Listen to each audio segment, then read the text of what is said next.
お嬢様。 Hello, my lords and ladies. Joe here. Continuing my series on the character creator, today I will be giving you a quick rundown on what you could consider the flagship race of Final Fantasy XIV. The cat girls and boys themselves. The Miqo'te. What can I say about the Miqo'te?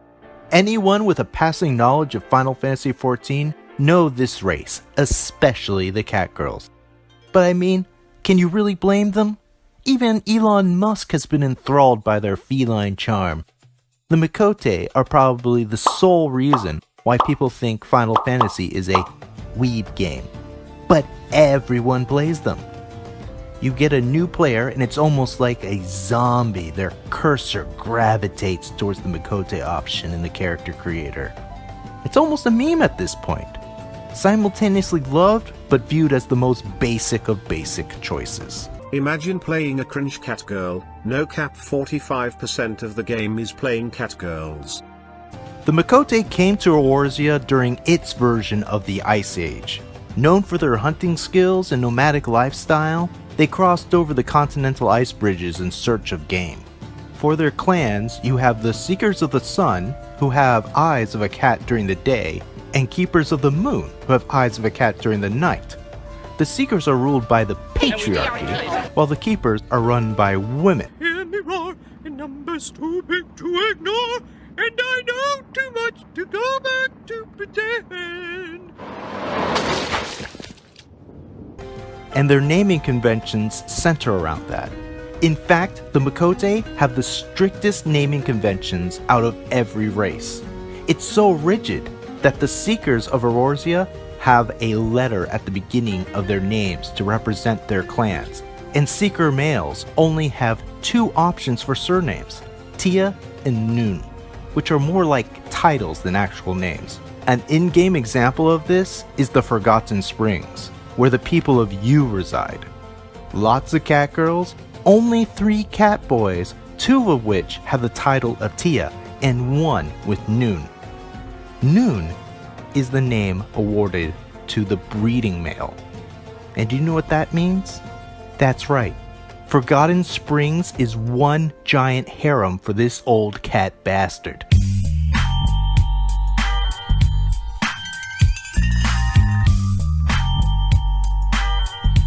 And these two just have to sit there. Girls even talk about when they're going to bone the old cat over dinner conversation. And this isn't even an exception. This is the rule. A Noon gets a minimum of 10 cat girls to himself, and they can get up to 50. Lucky bastards. But a Tia can become a Noon, and vice versa, through a challenge in physical combat. I'll say this, I have an odd respect for Seeker male players who have Tia in their name. Lore-wise, it's perfect. Noon are rare.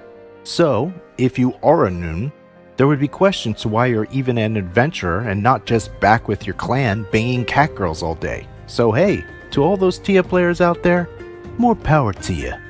They ask you how you are, you just have to say that you're fine when you're not really fine, but you just can't get into it because they would never understand. Seeker female surnames are literally their father's first name, making Noons the ultimate Chads. Seekers are mostly found in Ul'dah and Limsa Lominsa. And considering their roles in the clans, it's no shocker that the more adult-styled entertainment seems to be filled with Seeker females.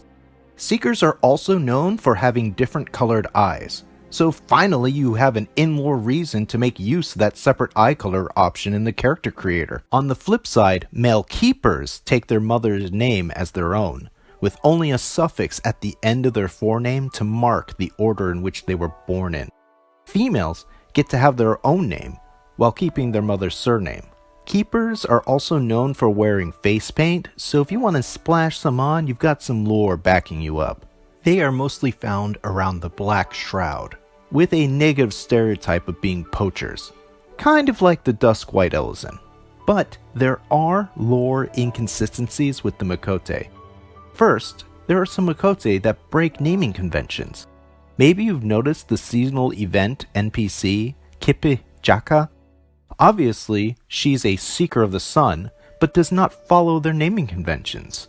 Also, the way that the Miqo'te speak. Almost every Miqo'te NPC I've met in-game speaks like any other playable race. But once in a while, you'll meet one that speaks like a 1960s Catwoman. It's foolproof, I tell you. Perfectly foolproof. Yes, my dear, you will make a perfect pinafore to cut you into a perfect pinafore. One happy lore coincidence is that male Miqo'te are supposed to be more rare than their female counterparts. And I'm not sure if you noticed, but the cat girls are totally outnumbering the boys in the player base. Speaking of Miqo'te male numbers, now is a very strange time to be a cat boy. The Endwalker times are upon us, and a prophesized calamity is imminent for our dear Miqo'te males.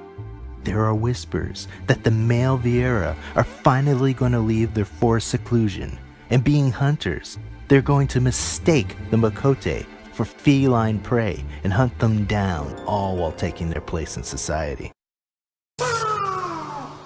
Another theory is that many catboys themselves have formed a suicide cult, and on the right day they're going to drink a special suicide potion called Fantasia that'll allow them to ascend from their mortal shells and transfer their souls to the moon, where they will become bun boys. Either way, these are uneasy times for us catboys. And that's the rundown of the Miqo'te. If you play a Miqo'te, tell us which clan and why you picked them in the comments below. If you don't play a Miqo'te, tell us how it feels like to be surrounded by them all the time. And find it in your heart to leave a like and a subscribe. Every like and subscription helps bring awareness to Catboy Fantasia cults. Save a Catboy today.